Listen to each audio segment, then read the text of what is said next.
Degree.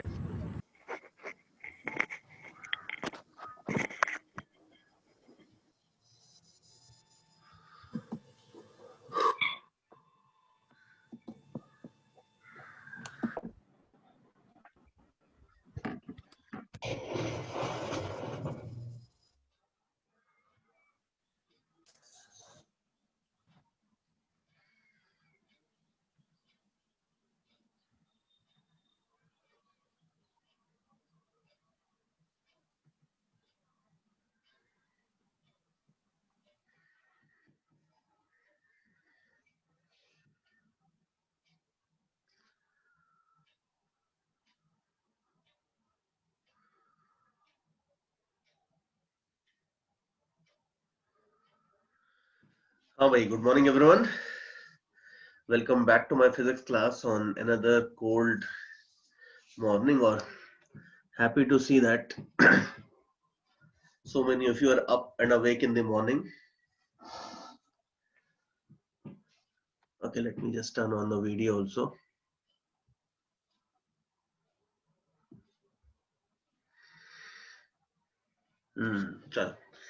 Chalo guys, I guess we are back on. Or now, as some of you are writing in chat to me that they have been up in the morning since 5 o'clock in the morning. तो चलो यार, जो लोग सुबह सुबह 5 बजे उठ गए और they have also taken a bath. So that's totally amazing, and good to see that people are here fresh and awake, and they have also, some of them also have taken a bath. So that's kind of totally amazing. Anyway, whatever. Okay, gym भी जाके आए हैं. चलो, very nice. That's हाँ. Once you go to gym or once you go around running or something, थोड़ा सा अगर workout कर लेते हो सुबह, so that's pretty good in fact. उसके बाद तो फिर आपको कोई टेंशन नहीं है. So that's a good habit. And चलो, कई बच्चे ये भी बोल रहे हैं कि लास्ट में हमने जो इनफाइनाइट पुली सिस्टम था, वो इनफाइनाइट पुली सिस्टम वाला जो क्वेश्चन था अपना, वो बचा हुआ था. बात तो सही है. और इनफाइनाइट पुली सिस्टम वैसे तो कर लेना चाहिए अपने को. और चलो ठीक है, एक बार देख लेते हैं. इनफाइनाइट पुली सिस्टम भी देख ही लेते हैं. It's a very interesting problem. और उसका जो कुछ कोर कंसेप्ट थे वो तो अपन ने देख लिए थे लास्ट क्लास में, जो उसके लिए रिक्वायर्ड कंसेप्ट थे. बट बात सही है, चीजें बीच में नहीं छोड़नी चाहिए. बिकॉज थोड़ा देखो, मेरे मन में थोड़ा सा लालच था कि अपना जो नेक्स्ट बी टेस्ट है उसके अंदर centre of mass impulse momentum आ रहा है, तो उसको थोड़ा सा देख लेते हैं. वो देखेंगे बिल्कुल आज की क्लास में. मेनली वही देखने वाले हैं, centre of mass impulse momentum. लेकिन बात सही है, इनफाइनाइट पुली सिस्टम भी अगर उठाया था तो थोड़ा सा तो देख लेना चाहिए, बिल्कुल देख लेना चाहिए. और अच्छा, I am also happy to announce कि बहुत सारे बच्चों ने ये इनफाइनाइट पुली सिस्टम का सॉल्यूशन बना के they have message me on Telegram, which is very good. Because more than I think 20 students have already sent me the solution of this particular problem. Correct solution तो कुछ और बच्चों ने भी भेजा है, बट सही सॉल्यूशन कई बंदों ने मुझे ऑलरेडी भेज दिया है. So that's quite good and enthusiastic, very nice. फिर चलो अभी देखते हैं, काम पे लगते हैं अपन. देखो, अब इसका सॉल्यूशन क्या होगा देखते हैं. अच्छा, सबसे पहले ध्यान रखना that this is a big problem. It's not just something की जो एक लाइन में सॉल्व हो जाएगा, दो लाइन में सॉल्व हो जाएगा, ऐसा नहीं है. बड़ा प्रॉब्लम है. लास्ट क्लास में भी कई बच्चों ने बताया था कि ये कुछ तो भी कहीं शायद Harvard problem of the week में आया था, या कुछ तो बड़ी जगहों पे क्वेश्चन आ चुका है ऑलरेडी. तो अभी देखो किस तरीके से टैकल करते हैं. There are many ways, but एक जो अपना मेथड था जिसको अपन रिड्यूस मास टेक्निक बोलते थे, उससे ये प्रॉब्लम अपन बड़े आराम से सॉल्व कर लेंगे. अपन ऐसा करते हैं कि पुली का लेफ्ट साइड या राइट साइड, किसी को भी कोई भी एक साइड पकड़ लेते हैं. लेट अस से कि ये पूरी चीज को पकड़ लेते हैं. सपोज इसको देख लेते हैं, जो ऑरेंज वाला पार्ट है. अब हमने ये कंसेप्ट लास्ट क्लास में ऑलरेडी देखा था कि अगर अपने पास कोई एटवर्ड्स मशीन जैसी चीज है, M1 M2 ये सिस्टम है अगर, तो हमने देखा था कि इस सिस्टम को हम एक सिंगल मास से रिप्लेस कर सकते हैं. and this single mass will be equal to 4 times reduced mass. मतलब 4m1 m2 upon m1 plus m2. इससे अपन एक एडवर्ड्स मशीन को रिप्लेस कर सकते हैं. अब हालांकि देखो, इसमें प्रॉब्लम ये है कि इसमें इनफाइनाइट बार ये प्रोसेस आपका रिपीट होता जा रहा है। तो ठीक है, अपन ऐसा बोलते हैं, मान लो कि ये जो पूरा इन्फाइनाइट सिस्टम है, दिक्कत ये है कि ये सिस्टम कहीं खत्म नहीं हो रहा। अगर मान लो ऐसा होता है कि अगर इसमें खाली ऐसे जो नीचे है लेटर से इसमें खाली एक पुली, दो पुली और इसमें मान लो 3 पुली के बाद ये सिस्टम खत्म हो जाता, तो अपन क्या करते हैं, अपन सबसे पहले जो थर्ड वाली पुली होती, ये जो पुली होती, ये वाला जो पार्ट होता, इसको हम एक एम से रिप्लेस करते हैं। और इसको एम से रिप्लेस करने के बाद अगले स्टेप में, जिसको मैं ब्लू कलर से मार्क कर रहा हूँ, इस पार्ट को हम एक एम से रिप्लेस करते हैं। फिर तीसरे स्टेप में जिसको मैं रेड पार्ट से मार्क कर रहा हूँ, उसको अपन एम से रिप्लेस करते हैं। ये फंडा अपन जो फॉर्मूला है ऊपर, इसको इधर से सॉल्व करते हुए आते हैं और 3 बार इस फॉर्मूले को लगा के अपना काम हो जाता इस केस में। लेकिन अब प्रॉब्लम ये है कि ये इनफाइनाइट सिस्टम है। इनफाइनाइट सिस्टम है, आपने शायद सॉल्व करने की कोशिश करी होगी, शायद कुछ एपीजीपी वगैरह बनाने की, अगर उससे कुछ काम हो जाता है तो बढ़िया है। अदरवाइज हम इस तरह के क्वेश्चन में एक बहुत सिंपल सी बात करते हैं, हम इनफाइनाइट सिस्टम है, इसी चीज का फायदा उठाएंगे। अब इसका फायदा हम ऐसे उठाएंगे, देखो हम ये बोलते हैं कि ये जो ऑरेंज वाला पूरा पार्ट है, मान लेते हैं कि इसका जो इक्विवेलेंट मास है, जो 4 म्यू होता है, इसका जो इक्विवेलेंट मास है वो मान लो x है। इसको अपन x बोल देते हैं सपोज। ठीक है, हमें नहीं मालूम x की वैल्यू कितनी है, बट अभी अपन निकाल लेंगे थोड़ी देर में x की वैल्यू कितनी है। इसको मान लो अपन x बोल देते हैं। फाइन।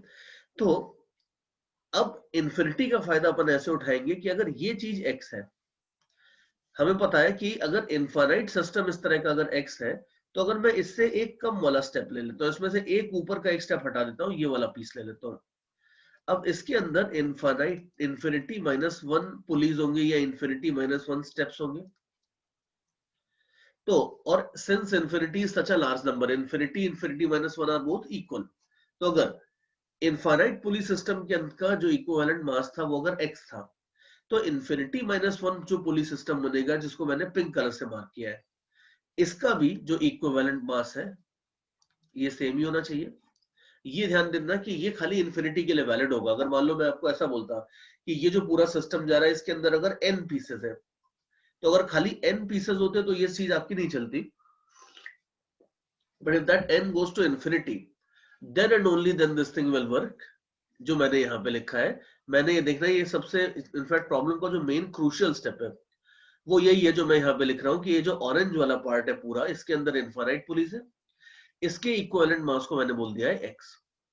तो जो पिंक वाला पार्ट होगा उसके अंदर एक स्टेप कम होगा, और अगर एक स्टेप कम भी कर लो इन्फिनिटी में से, अगर आप 1 निकाल भी दो तो अल्टीमेटली इन्फिनिटी बचता है, तो अपन ये बोलेंगे कि इसका भी इक्विवेलेंट मास x हो जाएगा। और नाउ यू माइट से कि ठीक है सर, ये सुनने में तो सही लग रहा है, ठीक है, अभी फायदा क्या होगा इसका?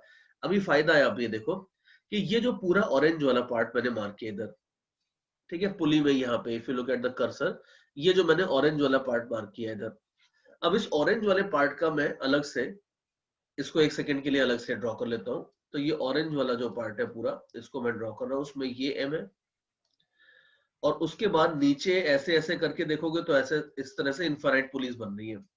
अब मैं ये बोलता हूं कि ठीक है, ऑरेंज वाले पार्ट में जो पिंक वाला पार्ट था, इसका जो इक्विवेलेंट मास होगा, इसको मैं बोल देता हूं कुछ तो भी, ये हमें पता है कि इसको भी अपन x से डिनोट कर रहे थे।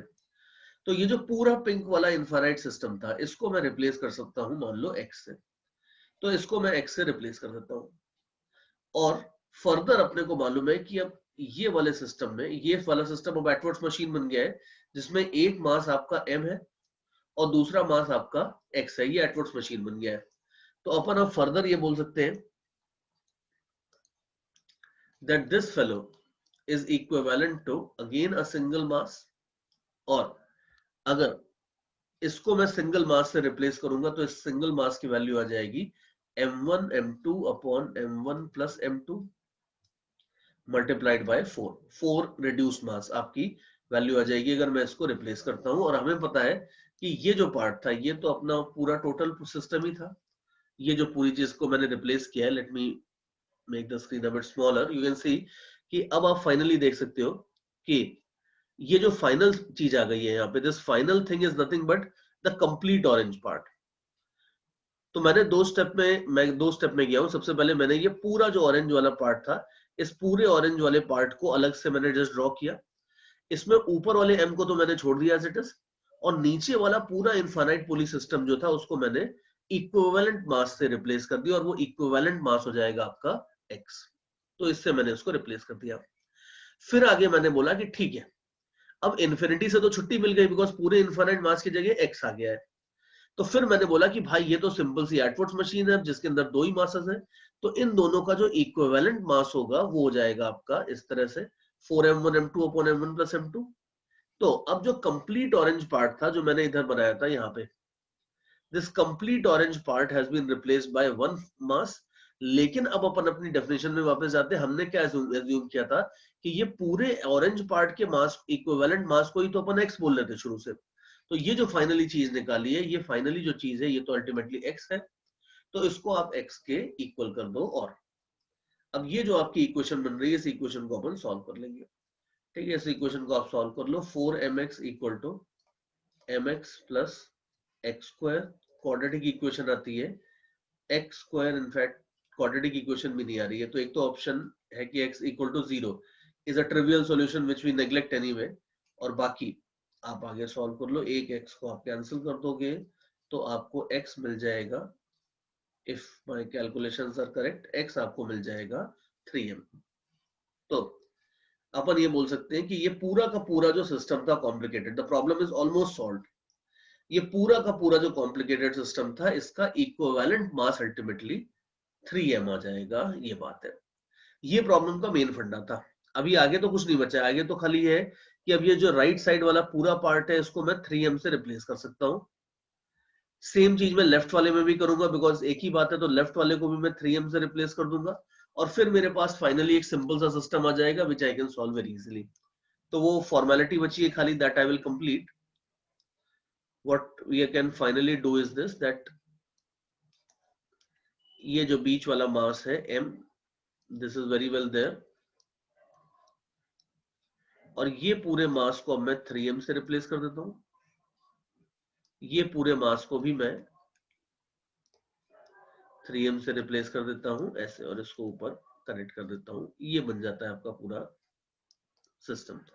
तो नाउ यू कैन इजीली सी कि मोस्टली यू कैन सी कि ये नीचे आएंगे दोनों बाय सिमेट्री, ये ऊपर जाएगा, और आराम से अब आप निकाल सकते हो कि ये एक्सेलरेशन अगर a है, ये भी a है, ये भी a है, तो by using simple ideas of mass pulley system you can calculate the value of a very easily from here onwards। और कैलकुलेशन वगैरह अगर मैंने कोई मिस्टेक नहीं करी है तो फाइनली आंसर आपका आ जाएगा। अभी let me have a look at the chat once and see if anybody is asking anything।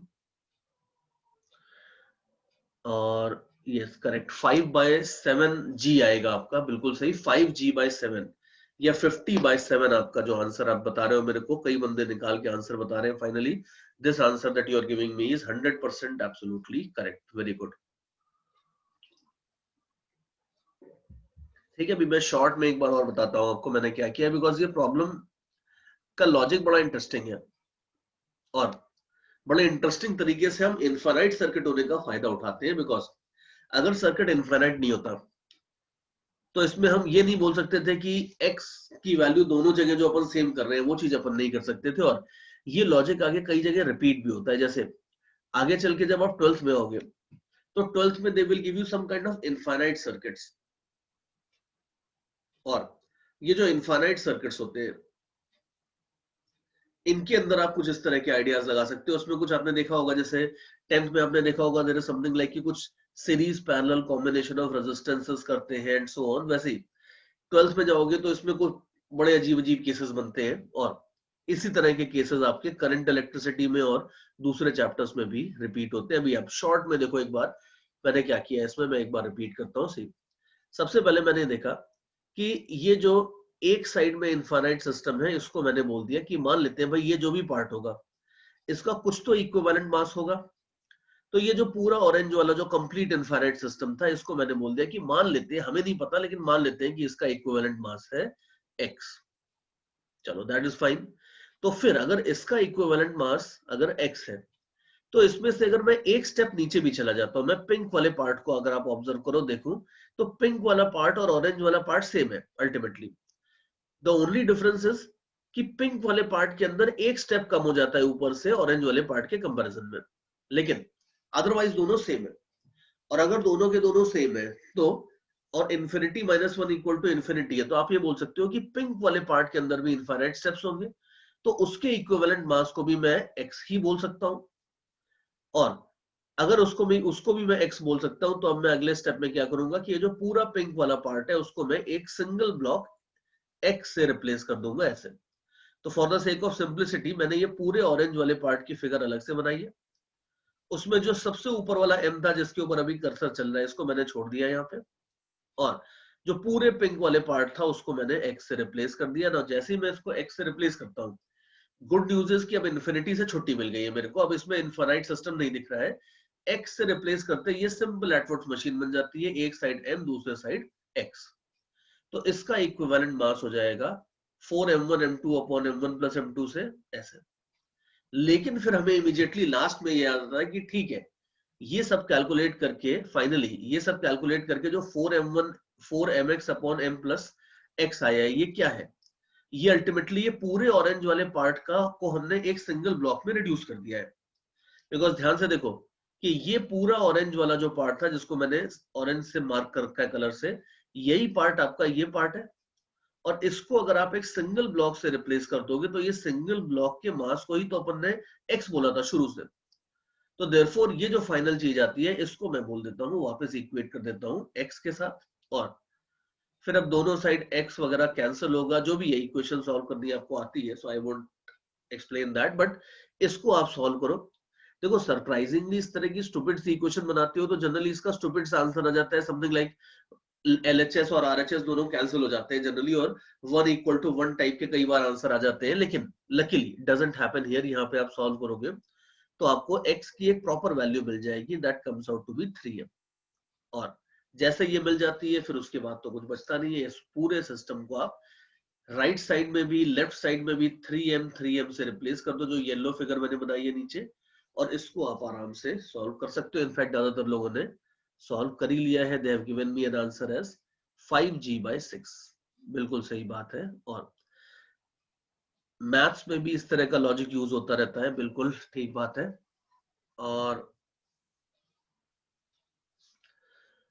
चलो जी ठीक है, तो 5g/7 आपका आंसर भी आ गया। और ठीक है, आर्यन इज आस्किंग कि can we do this problem for n blocks? Maybe we can, I don't know, frame करनी पड़ेगी, ऐसे अपन रैंडमली ऑन द स्पॉट नहीं बोल सकते हैं, तो वो देखना पड़ेगा आर्यन। तो may be if I can frame something for n blocks, because यहाँ तो हमने फायदा उठा लिया था n इक्वल टू इन्फिनिटी का, लेकिन अगर n की वैल्यू होती तो ये मेथड नहीं चलेगा, ऑब्वियसली ये मेथड नहीं चलेगा, फिर आपको कुछ APGP वगैरह लगा के देखना पड़ेगा। तो मे बी अगर कुछ बनता है then I will get back to you.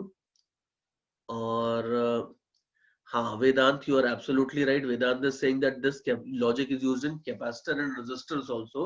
Absolutely correct, Vedant, 100%। यही जो मैं बोल रहा था कि 12th में इस लॉजिक का यूज वहां पे भी होता है। इनफैक्ट वहां से ही जनरली ये क्वेश्चन बनाते हैं लोग, वहां से ही ये क्वेश्चन वो यहाँ पे उठा के लेके आए हैं। और चलो आई थिंक तो दैट्स गुड। और अच्छा किया, चलो आपने रिमाइंड करा दिया मुझे, तो अपन ने ये छोटा सा एक जो कंसेप्ट था ये भी देख लिया है। अब आगे चलते हैं। अब अपने जरा वेरिएबल मास सिस्टम के ऊपर वापस आते हैं।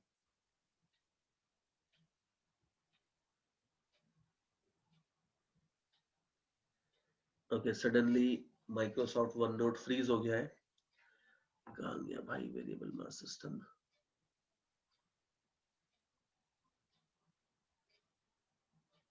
Okay fine, now let's have a look at variable mass system. Variable mass system is very simple. In fact मुझे सबसे पहली प्रॉब्लम तो इसके नाम से होती है, वेरिएबल मास सिस्टम से। बिकॉज अभी आप देखना नेक्स्ट 10-15 मिनट जब अपने को कंसेप्ट इसका अपन देख लेंगे, यू विल रियलाइज कि इसमें कोई ऐसी वेरिएबल मास जैसी कोई बात होती नहीं है। तो बस खाली एक थोड़ा स्टूपिड सा नाम दे दिया इसका, वेरिएबल मास सिस्टम।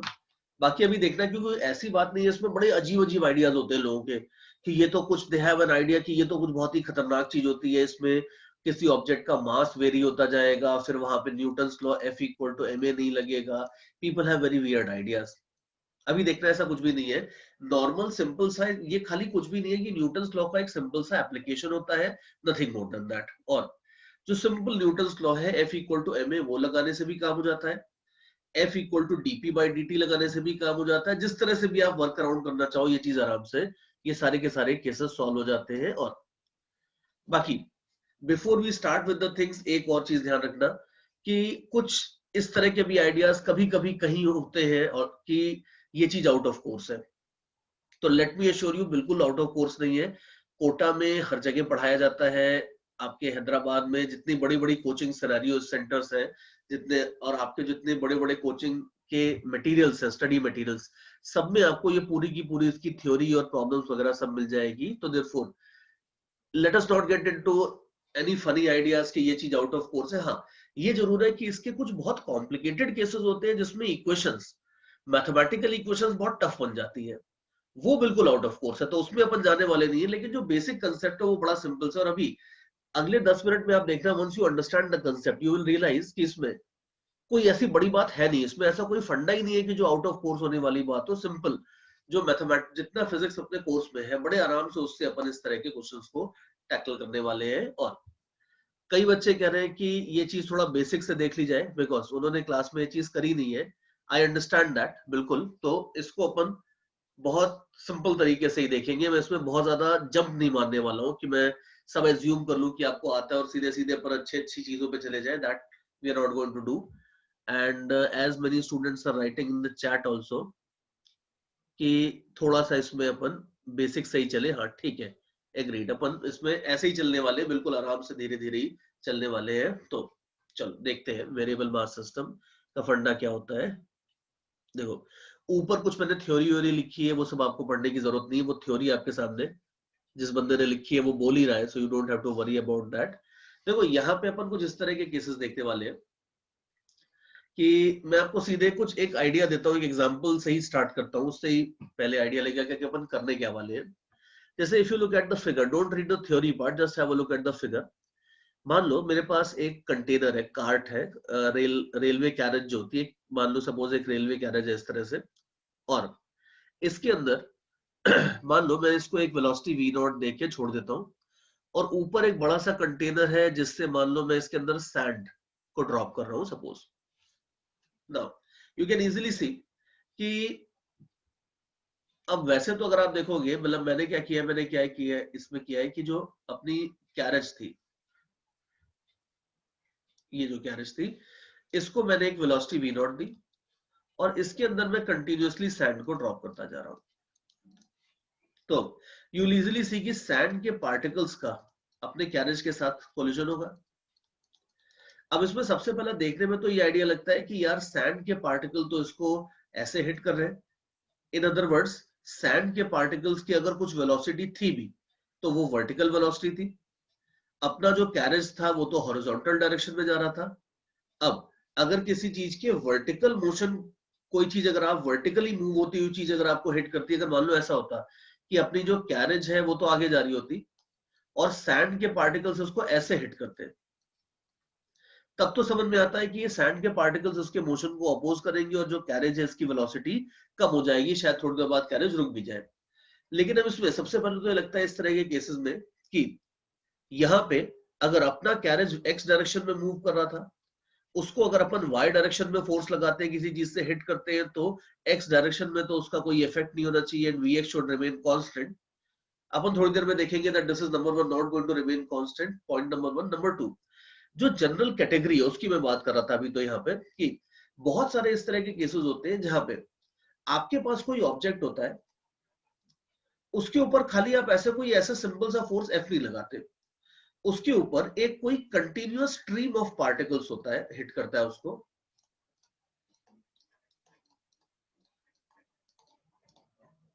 कोई continuous stream of particles hit करता है, t इक्वल टू 0 पे एक पार्टिकल हिट करता है, dt टाइम बाद कोई दूसरा पार्टिकल हिट करता है, और dt टाइम बाद कोई तीसरा पार्टिकल हिट करता है, और ये सारे पार्टिकल्स जो इसको कंटिन्यूअसली हिट कर रहे होते हैं, ये इसके ऊपर थोड़ा थोड़ा थोड़ा फोर्स लगाते हैं। और ये फोर्स इस तरह की जो प्रॉब्लम्स होती है, इनको ये लोग कोचिंग की लैंग्वेज में, इनफैक्ट कोचिंग यदि अच्छी अच्छी बुक्स में भी ये लैंग्वेज यूज करते हैं, इनको ये लोग जनरली इस तरह की प्रॉब्लम्स को ये लोग वेरिएबल मास सिस्टम की प्रॉब्लम्स बोलते हैं मेरे हिसाब से। अब इनको अगर मेरे हिसाब से अगर इनको कंटिन्यूअस स्ट्रीम ऑफ पार्टिकल्स वाली प्रॉब्लम बोल दिया जाता तो शायद इनका नाम मेरे हिसाब से नाम ज्यादा बेटर रहता, लेकिन अब प्रॉब्लम ये है कि मेरे हिसाब से दुनिया चलती नहीं है, तो ठीक है जो नाम दिया है वो अपन ले लेंगे। लेकिन आप वेरिएबल मास सिस्टम में ये एक्सपेक्ट करना कि हम इस तरह के केसेस देखेंगे जहां पे एक कंटिन्यूअस स्ट्रीम ऑफ पार्टिकल्स किसी सिस्टम को हिट कर रहा होगा। जैसे रॉकेट है, रॉकेट जब आप फायर करते हो तो रॉकेट फायर करने से जब रॉकेट ऐसे मान लो मूव कर रहा है यू, तो यहाँ पे भी जो इंजन है वो फ्यूल को बर्न करता है, और फ्यूल को बर्न करने के बाद जो गैसेस होती है, जो गैसेस मतलब कि पार्टिकल्स हो गए बहुत सारे, उनको एक हाई स्पीड से कंटिन्यूअसली पीछे इजेक्ट करता रहता है। तो t इक्वल टू 0 पे अगर एक फर्स्ट पार्टिकल को इजेक्ट किया, तो फर्स्ट पार्टिकल को अगर आप पीछे पुश करोगे तो वो आपको आगे पुश करेगा। फिर फर्स्ट पार्टिकल का काम खत्म हो गया, फिर सेकंड वाले को निकाल के पुश किया, फिर थर्ड वाले को निकाल के पुश किया। इस तरह से आपका जो रॉकेट है वो आगे जाता रहेगा। रॉकेट के ऊपर भी अगर आप देखो तो रॉकेट कंटिन्यूअसली गैसेस के स्ट्रीम के पार्टिकल्स के ऊपर पीछे फोर्स लगाएगा, और वो जो स्ट्रीम ऑफ पार्टिकल्स है वो उसके ऊपर आगे फोर्स लगाता रहेगा। रॉकेट आपका आगे जाएगा। हजारों एग्जांपल्स है इस तरह के। जैसे मान लो सपोज लेट अस से कि अगर मान लो if there is a jet of water, मान लो let us say that there are people who are, मान लो कुछ राइट्स चल रहे हैं, और राइट्स में आपको पता है कि पुलिस वाले जो है वो सीधे directly they don't shoot you, they are very humble and humane people. तो वो सबसे पहले तो बोलते हैं कि भाई मत करो यार, मत करो, ये सब गलत काम है, बट लोग सुनते ही नहीं है। राइट करने जो आया है वो बंदा ये तो सुनने आया नहीं है कि भाई मत करो प्लीज, गलत काम है। तो फिर उसके बाद फर्स्ट एग्रेसिव एक्शन इसकी आपके ऊपर एक वाटर कैनन का यूज किया जाता है, जो सर्दी में काफी खतरनाक भी हो सकती है। तो एक वाटर कैनन का यूज करते हैं, तो उसमें आपके ऊपर एक स्ट्रीम ऑफ पार्टिकल्स आता है। वो पार्टिकल्स वाटर है अब की बार, और वो पार्टिकल्स अगर आपको कंटिन्यूअसली हिट करते हैं तो आपके ऊपर कुछ फोर्स लग सकता है, और वो फोर्स काफी ज्यादा होता है। यू माइट फील कि यार वाटर फेंकने से मेरे को क्या फर्क पड़ जाएगा, बट वो इतना ज्यादा पानी होता है कि लोग मतलब people are thrown away off their feet also by that. So वो अच्छा खासा उसका इम्पैक्ट होता है। बाकी बहुत सारे और केसेस बन सकते हैं इसके, वो जो अपन एक एक करके देखेंगे। लेकिन ये ध्यान रखना कि यहाँ पे हम ये देखने वाले इस तरह के केसेस की अगर एक ऑब्जेक्ट है और उसको कंटिन्यूअसली एक स्ट्रीम ऑफ पार्टिकल्स से अपन हिट कर रहे हैं, तो वो स्ट्रीम ऑफ पार्टिकल्स इसके ऊपर कितना फोर्स लगाएगा। और इसके एक नहीं हजारों एग्जांपल्स हो सकते हैं। और सबसे पहले यहाँ पे मैंने ग्रीन कलर से एक बड़ा सिंपल सा एग्जांपल लिया है, इससे अपन स्टार्ट करते हैं। और इसका जो जनरल कंसेप्ट है वो सबसे पहले बना के देखते हैं कि इसका जनरल फंडा क्या होता है। देखो बहुत सिंपल सा फंडा है। सबसे पहले वो जो क्वेश्चन लिखा है वो आप पढ़ लो अब एक बार। नीचे वाला पार्ट पढ़ने की जरूरत नहीं है, ऊपर वाला पार्ट देख लेना। नीचे वाला पार्ट में आपको होमवर्क में दे दूंगा। जो मेन कंसेप्ट है क्वेश्चन का वो ये ऊपर वाले पार्ट में है। तो ये मेन कंसेप्ट आप सबसे पहले पढ़ लो, मतलब मेन क्वेश्चन आप पढ़ लो सबसे पहले। तो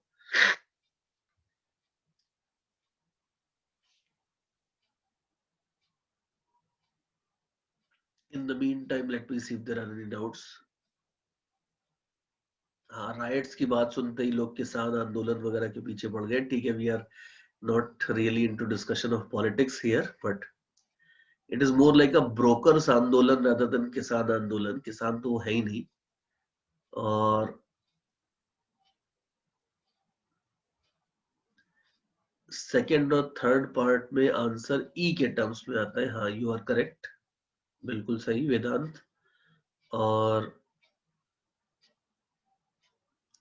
चलो, I am pretty happy that Vedant is talking about second third part. In fact अभी सेकेंड थर्ड पार्ट के बारे में अपन थोड़ी देर में आएंगे। बाकी तो सोहम ने तो कुछ आंसर भी निकाल दिया है। आंसर आप देख लो, there are multiple Sohams here, so I'm talking about Soham Pawar. Soham has given me an answer, और नीचे आंसर लिखा भी हुआ है, ये आप देख लो। सारे आंसर्स नीचे लिखे हुए हैं। सो यहाँ पे तो देखो, मेनी स्टूडेंट्स रिक्वेस्टेड मी कि सर ये वाले पार्ट को आप बिल्कुल बेसिक से जीरो से बताना, तो मैं बिल्कुल जीरो से धीरे धीरे ही जा रहा हूँ। लेकिन जिन लोगों ने ऑलरेडी देख रखा है वो लोग अगर जल्दी जल्दी जाके थोड़ा आंसर निकालना चाहते हैं तो ये आपके तीनों पार्ट के आंसर मैंने दे रखे हैं, तो वो आप लोग मैच कर लेना। बाकी again as I have said कि मैं यहाँ पे थोड़ा बेसिक से ही जाने वाला हूँ। तो अभी आप देखो, अभी चलते हैं प्रॉब्लम में। सबसे पहले तो अपन ये देखते हैं कि जैसा भी थोड़ी देर मैं पहले बोल रहा था कि अपना जो रेलवे कैरेज जो है, फ्रीट कार या जो भी आप बोलोगे, ये मूव कर रहा था हॉरिजॉन्टल डायरेक्शन में। जब इसके ऊपर सैंड के पार्टिकल्स डालोगे तो मे बी सैंड के पार्टिकल्स तो इसके ऊपर वर्टिकली गिरेंगे। ऑल्दो अपन जनरली ऐसा मान लेते हैं कि इनकी वर्टिकल वेलोसिटी जो भी होगी उसको हम नेग्लिजिबल ही मान लेते हैं, लेकिन मान लो कुछ तो भी अगर वर्टिकल वेलोसिटी होगी तो अपने को जनरली फील ये आती है कि अगर सैंड के पार्टिकल्स के वर्टिकल मोशन को अगर आप रोक रहे हो, कोई चीज अगर आपको वर्टिकली हिट कर रही है तो वो आपके ऊपर वर्टिकल फोर्स लगाएगी। तो जनरली इसमें सबसे पहली फील तो ये आती है कि जो अपना रेलवे कैरेज है इसके ऊपर जो भी फोर्स लगेगा ये वर्टिकल लगाएगा सैंड। एमजी और नॉर्मल रिएक्शन भी वर्टिकल लगेंगे, फ्रिक्शन को जिसके अंदर है नहीं, तो अगर कोई हॉरिजॉन्टल फोर्स ही नहीं होगा तो सबसे पहले तो इसमें फील ये आती है कि भाई अगर कोई हॉरिजॉन्टल फोर्स ही नहीं है तो हॉरिजॉन्टल वेलोसिटी तो कांस्टेंट होनी चाहिए। लेकिन ऑब्वियसली अगर ऐसा होता तो फिर अपन इतना बड़ा डिस्कशन सुबह सुबह उठ के कर ही नहीं रहे होते। यू कैन इजिली सी कि अगर आपको ये बोला है speed of the car at time T, तो इसका मतलब है कि यार लग तो रहा है कि वर्टिकल सॉरी हॉरिजॉन्टल स्पीड भी इसकी कुछ तो चेंज होगी। और ये अपन बड़े आराम से लॉजिक देख सकते हैं कि क्यों चेंज होगी, बहुत आराम से आप देख सकते हो। अगर थोड़ा माइक्रोस्कोपिकली इस सिस्टम को देखो तो यूल सी कि किसी भी टाइम पे मान लो ये जो अपनी गाड़ी थी, इस गाड़ी की स्पीड थी मान लो एक्स डायरेक्शन में, इसकी स्पीड थी v। अब एक सैंड का पार्टिकल इसको आके हिट करता है। सैंड का पार्टिकल इसको जब हिट करेगा तो सैंड के पार्टिकल की हिट करने के जस्ट पहले अगर आप देखोगे तो हॉरिजॉन्टल वेलोसिटी इसकी 0 होगी। लेकिन कैरेज को हिट करने के बाद तो सैंड कैरेज के साथ ही चलती है, तो ये जो छोटा सा पार्टिकल था इसकी हॉरिजॉन्टल वेलोसिटी 0 थी, लेकिन गाड़ी को हिट करने के बाद अब ये दोनों की वेलोसिटी v और v हो गई है। ठीक है, यू माइट से कि थोड़ी सी चेंज हो जाएगी, लेकिन जो भी है जो सैंड का पार्टिकल है इसकी हॉरिजॉन्टल वेलोसिटी अगर पहले 0 थी हिट करने के, तो हिट करने के बाद अगर ये गाड़ी के साथ चलेगा तो ये कुछ ना कुछ हॉरिजॉन्टल वेलोसिटी तो अटेन कर लेगा। और जैसे ये हॉरिजॉन्टल वेलोसिटी अटेन कर रहा है तो इसका मतलब ये है कि ये जो सैंड का पार्टिकल है ये अगर हॉरिजॉन्टल वेलोसिटी अगर अटेन कर रहा है तो इसका मतलब है कि गाड़ी ने इसके ऊपर कुछ ना कुछ फ्रिक्शन या XYZ जो भी फोर्स होगा, गाड़ी ने इस सैंड के पार्टिकल के ऊपर कुछ ना कुछ फोर्स तो लगाया है एक्स डायरेक्शन में। और obviously by Newton's third law of motion अगर गाड़ी आपको आगे पुश कर रही है तो आप क्या करोगे, आप गाड़ी को पीछे पुश करोगे। तो बड़ा अनफॉर्चुनेट सा लॉ है न्यूटन्स थर्ड लॉ की, जो आपको आगे पुल करता है आप उसको पीछे पुल कर लेते हो।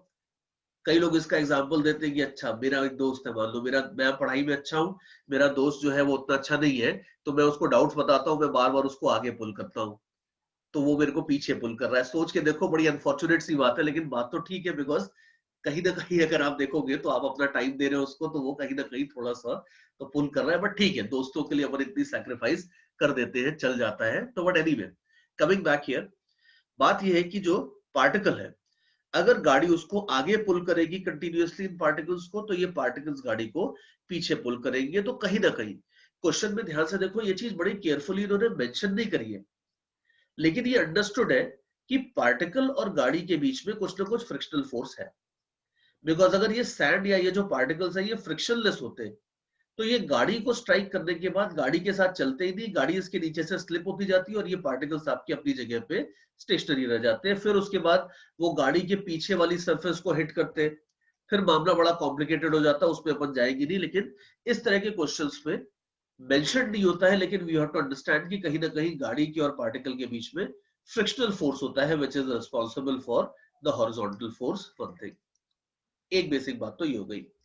और इस तरह के जो क्वेश्चंस होते हैं या सो कॉल्ड जो वेरिएबल मास वाले क्वेश्चंस होते हैं, इसको देखो, इस तरह के क्वेश्चन, इस क्वेश्चन को हम वेरिएबल मास का क्वेश्चन इसलिए लोग बोलते हैं, नाम इसका वेरिएबल मास इसलिए होता है क्योंकि जो गाड़ी है, इस गाड़ी के मास को अगर आप देखोगे तो ये गाड़ी का मास इनिशियली m0 था और इसके अंदर कंटिन्यूअसली सैंड अगर गिरती जाएगी तो इसका जो टोटल मास होगा वो कंटिन्यूअसली इंक्रीज होता जाएगा, ये बात है। इस वजह से लोग इसको वेरिएबल मास बोलते हैं। अब वैसे तो देखो कि दुनिया की शायद बहुत सारी और प्रॉब्लम्स होती है जो वेरिएबल मास की होती है, जितने से लेट अस से if you have a car और अ बाइक। अब कार या बाइक के अंदर आपने पेट्रोल डलवाया, मान लो 20 लीटर्स ऑफ पेट्रोल आपने उसके अंदर डलवाया, तो उसका मास समथिंग है। अब जैसे जैसे आपकी कार आगे जाएगी पेट्रोल जलता जाएगा, पेट्रोल का मास, जो गाड़ी के अंदर पेट्रोल का मास है वो कम होता जाएगा। तो कार के केस को भी अगर आप देखो, जो नॉर्मल कार या बाइक्स मूव करती है ये सब वेरिएबल मास वाली प्रॉब्लम्स है, लेकिन इसमें बहुत हल्का सा बहुत कम पेट्रोल जलता है, तो मास का वेरिएशन बहुत कम होता है, लोग उसको नेग्लेक्ट कर देते हैं। रॉकेट के केस में बहुत ज्यादा मास बर्न होता है तो उसको इनको कंसिडर करना पड़ता है, but what ever be the case. अब इस प्रॉब्लम में अगर वापस आते हैं तो इस तरह की प्रॉब्लम्स को सॉल्व करने का जनरली मैंने देखा है, इस तरह की प्रॉब्लम्स को सॉल्व करने का बेस्ट तरीका होता है कि आप इसमें जो इम्पल्स मोमेंटम में आपने एक थ्योरम पढ़ी होगी जिसको इम्पल्स मोमेंटम थ्योरम बोलते हैं, इम्पल्स मोमेंटम थ्योरम यूज कर लो तो इस तरह की प्रॉब्लम जनरली आराम से सॉल्व हो जाती है। इम्पल्स मोमेंटम थ्योरम क्या था कि अगर मेरे पास कोई सिस्टम ऑफ पार्टिकल्स है, उसके ऊपर एक्सटर्नल इम्पल्स मेरे को पता है, तो impulse momentum theorem simply work energy theorem का बड़ा भाई है, that external impulse is equal to change in linear momentum of the system.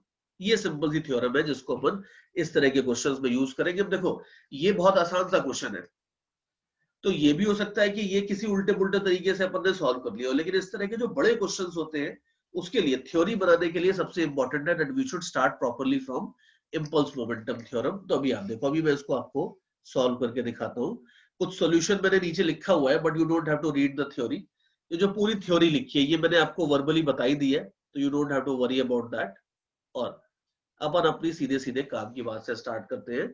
हम इसमें ध्यान रखना कि इम्पल्स मोमेंटम थ्योरम लगाने वाले हैं, लेकिन before you apply impulse momentum theorem ये चीज और एक अच्छे से देखते हैं कि चाहे इम्पल्स मोमेंटम थ्योरम लगाओ, चाहे न्यूटन्स लॉ लगाओ, या न्यूटन्स लॉ को आप डीपी बाई dt इस वाले फॉर्म में यूज करो, आप इसमें से कुछ भी फॉर्मूला यूज करो, ये अल्टीमेटली सब कुछ, अल्टीमेटली ये जो मैंने सब कुछ लिखा है यहाँ पे ये सब न्यूटन सेकंड लॉ ही है। न्यूटन सेकंड लॉ को ही थोड़े अलग तरीके से लिखते हैं तो इम्पल्स मोमेंटम थ्योरम आ जाती है। ये जो सारे के सारे लॉज हैं, ये ध्यान रखना कि ये सारे के सारे लॉज को अप्लाई करने से पहले अपने को ये बिल्कुल क्लियरली पता होना चाहिए कि ये इम्पल्स मोमेंटम थ्योरम या न्यूटन सेकंड लॉ आप किस ऑब्जेक्ट के ऊपर या किस सिस्टम के ऊपर लगा रहे हो। अब मैं न्यूटन सेकंड लॉ की बात नहीं करूंगा ज्यादा, मैं इम्पल्स मोमेंटम थ्योरम की बात करूंगा। याद रखना कि impulse momentum theorem was derived for any system of particles, लेकिन ये थ्योरम लगाने के पहले आपको माइंड में बिल्कुल क्रिस्टल क्लियर होना चाहिए कि आप ये किस सिस्टम ऑफ पार्टिकल के लिए लगा रहे हो, और वो मैंने सबसे पहले क्लियर किया। देखो इस तरह की वेरिएबल मास वाली प्रॉब्लम्स में सबसे पहला स्टेप जनरली होता है कि आपको अब ये तो पता चल गया कि टाइम के साथ साथ गाड़ी की स्पीड चेंज होती जाएगी।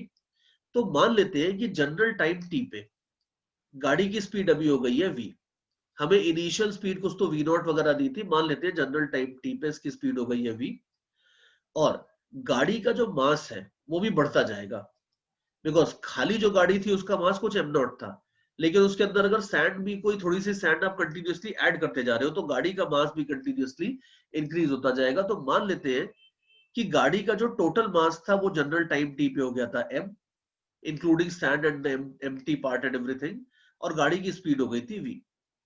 और अगले टाइम dt में ये थोड़ा सा जो dm मास है ये इसके अंदर और आके कोलाइड करने वाला है। I think there was some internet connection problem. Let me just check.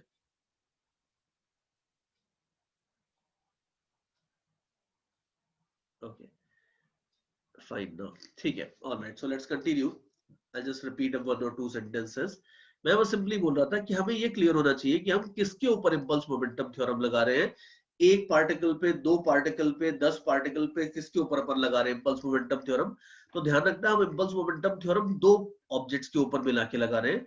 पहला तो अपना कार्ट था, टाइम टी के ऊपर गाड़ी का जो मास है वो गया है m, और अगले टाइम dt बेस के अंदर जो dm मास और गिरने वाला है, मैंने इन दोनों को ले लिया है। मैं इन दोनों को मिला के जो सिस्टम होता है इसके ऊपर इम्पल्स मोमेंटम थ्योरम लगाने वाला हूं। नोट दैट कि और आगे आने वाले टाइम में और पार्टिकल्स गिरेंगे, उनकी बात अभी नहीं कर रहे हैं अपन, तो बस ये देख रहे हैं कि अगले dt टाइम में जो मास dm गिरेगा उसको अपन पार्टिकल 1 बोल रहे हैं, और जो पूरी गाड़ी अपनी हो गई है जिसका मास m है, पूरा स्पीड v है, इसको अपन ऑब्जेक्ट 2 बोल रहे हैं। तो ये ऑब्जेक्ट 1 और 2 के बीच में कोलिजन हो रहा है और इसके ऊपर अपन इम्पल्स मोमेंटम थ्योरम लगाने वाले हैं, ये अपना प्लान है। अब ये कैसे लगाएंगे देखो, मान लेते हैं कि टाइम t के ऊपर आपकी ये सिचुएशन थी। टाइम t प्लस dt पे अगर आप देखोगे तो ये मास dm गाड़ी के अंदर गिर चुका है। तो अब ये जो पूरा का पूरा सिस्टम बन गया है आपका ये वाला, इसमें दोनों की हॉरिजॉन्टल वेलोसिटी अब सेम है। कैलकुलस में एक नोटेशन होता है कि अगर जैसे अगर मान लो सपोज ये बोलते हैं कि कोई कर्व है, अपन ये बोलते हैं कि यहां से अगर x डिस्टेंस के ऊपर इस हाइट को अपन y बोलते हैं, तो x प्लस dx डिस्टेंस के ऊपर जो नई हाइट आ जाती है उसको अपन y प्लस dy बोलते हैं। किसी भी चीज के अंदर जो स्मॉल चेंज होता है उसको हम dx से dy से इस तरह से डिनोट करते हैं। तो यहां पे भी मैंने क्या किया है, ध्यान से देखो, यहां पे भी मैंने बोला है कि ठीक है, अगर टाइम t के ऊपर जो वेलोसिटी थी गाड़ी की उसको आप v वेक्टर से या v वेरिएबल से डिनोट कर रहे थे, तो टाइम t प्लस dt पे जो वेलोसिटी होगी उसको आप बोल सकते हो v प्लस dv। अब यहां कई लोग कहते हैं सर ये क्या हो गया, अभी तो आप थोड़ी देर पहले बोल रहे थे कि स्पीड कम होगी, आपने तो बढ़ा दी वेलोसिटी। मैंने बढ़ाई नहीं है, मैं खाली कैलकुलस का नोटेशन फॉलो कर रहा हूं कि मैं अगर t के ऊपर वेलोसिटी को v से डिनोट कर रहा था तो t प्लस dt पे v प्लस dv बोल देता हूं। ये मैंने कब कहा कि dv पॉजिटिव होगा?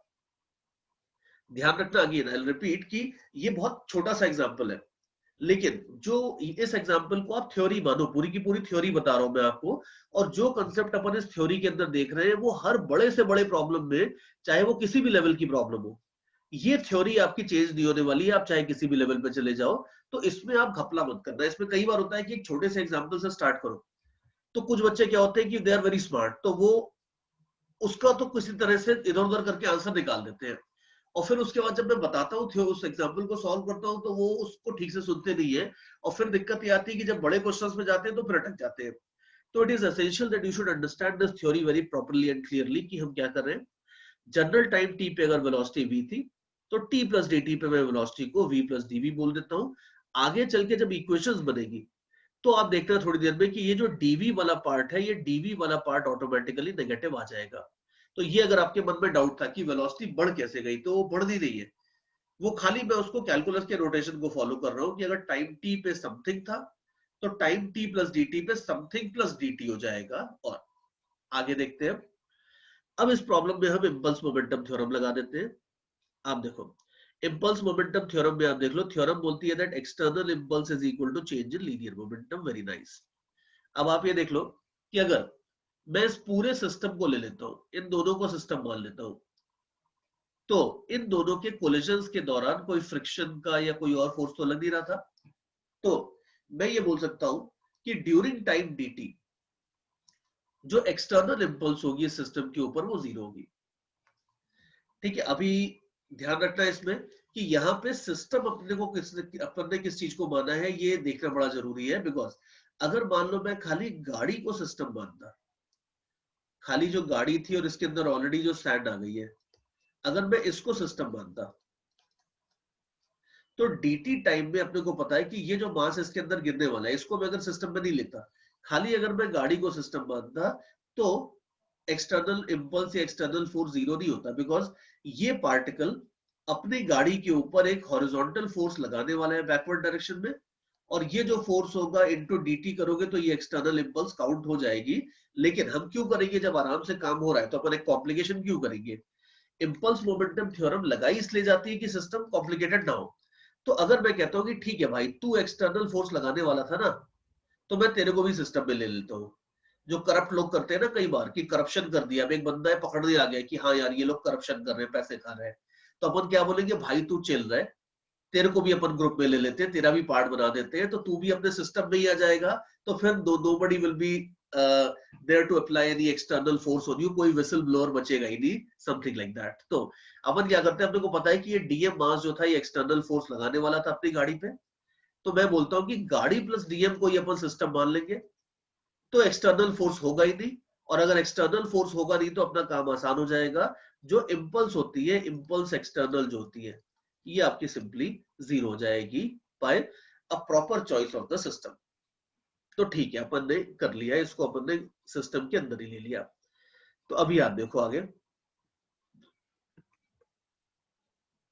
एक मिनट, ऊपर से कुछ पार्ट गायब हो गया, so let me right it again.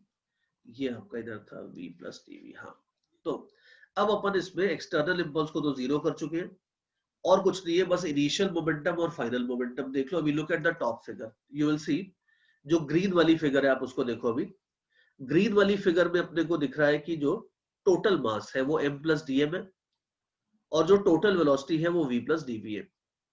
तो कुछ भी ज्यादा अपने को डरना नहीं है, यहाँ पे परेशान नहीं होना है, अपन सीधे सीधे मास इनटू वेलोसिटी करके मोमेंटम लिख देंगे। फिजिक्स में अच्छी बात ये है कि चाहे जितना कॉम्प्लिकेटेड दिखे सिस्टम, अगर आप फिजिक्स के बेसिक रूल्स को फॉलो करते हो सही तरीके से, तो वो कभी गलत नहीं होते, they will always at the end give you the correct answer. तो यहाँ पे भी आप देख लो कि जो फाइनल मोमेंटम होगा ये हो जाएगा, मैंने इधर लिखा है if you follow the cursor, ये हो जाएगा total mass into total velocity. So that's kind of easy. Initial momentum is very easy. Initially आप देख लो, इनिशियली जो गाड़ी का मोमेंटम था ये था mv, और ये जो डीएम वाला पार्टिकल था, ध्यान रखना इसका भी पूरा रिस्पेक्ट है यहाँ पे ये सिस्टम में, तो उसको नेग्लेक्ट नहीं करना है।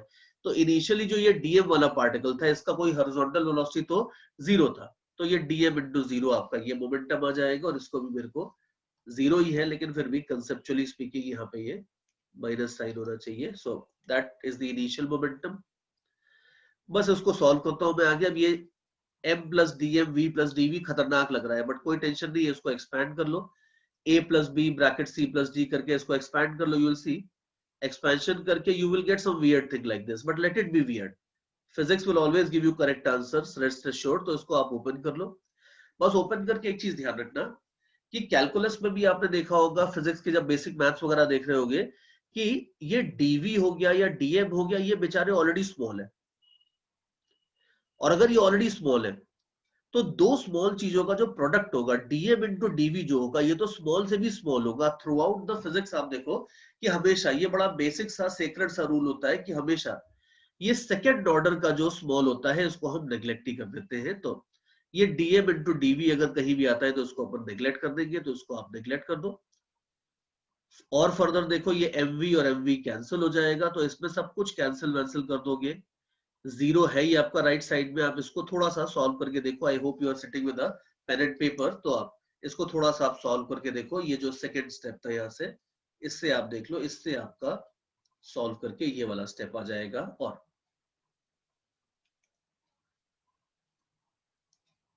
इसके बाद आगे देखते हैं। देखो शुरू से मैंने कहा था that this problem is variable mass की प्रॉब्लम थोड़ी लेंथी होती है, और थोड़ा ये भी है कि पहली प्रॉब्लम है और मैं आपको ये प्रॉब्लम नहीं है तो थ्योरी समझा रहा हूँ, तो थ्योरी में तो धीरे धीरे धीरे ही चलते हैं, तो things are going to be a little bit lengthy, but ठीक है, आपको उसका टेंशन नहीं लेना। एग्जाम में वो आपको पूरा टाइम देंगे सॉल्व करने का। अपन तो अभी सीखने पे फोकस करते हैं कि फंडा क्या है। तो अभी आप देखो ये सब पूरा आप कैंसिल वैंसिल करके you will get some equation like this. और अब इसको दोनों साइड में, बस ये देखने में थोड़ी अजीब लग रही है इक्वेशन, तो आप इसको दोनों साइड dt से डिवाइड कर दो। और तो दोनों साइड आप इसको dt से डिवाइड कर दो। ऑल्दो मैंने यहाँ पे एक और चीज लिखी है कि clearly dv is negative as expected. मैंने ऊपर भी बोला था आपको कि dv अपने आप नेगेटिव आएगा। आप चेक करके देख लो, यहाँ पे ये बिल्कुल नेगेटिव आ ही रहा है। यहाँ पे आप देख लो ये वाली जो इक्वेशन है, इसमें अगर आप देखोगे तो dv, वैसे ऐसा लिखना नहीं है, लेकिन dv को आप लिख सकते हो something like v by m into dm in the minus sign. Now v is always a positive quantity, mass भी positive होगा, change in mass is also positive because you are adding mass to it, so dm is also positive. So all these guys are positive and there's a negative sign out there, तो dv automatically problem की condition से अगर आप देखोगे तो dv automatically negative आ गया है, ये बात है। बट ठीक है, आने दो, that's not much of over botheration. तो बस इस इक्वेशन को मैं दोनों साइड में आगे dt से डिवाइड कर देता हूं। तो आप देख लो dt से डिवाइड करोगे तो ये इक्वेशन हो जाएगी आपकी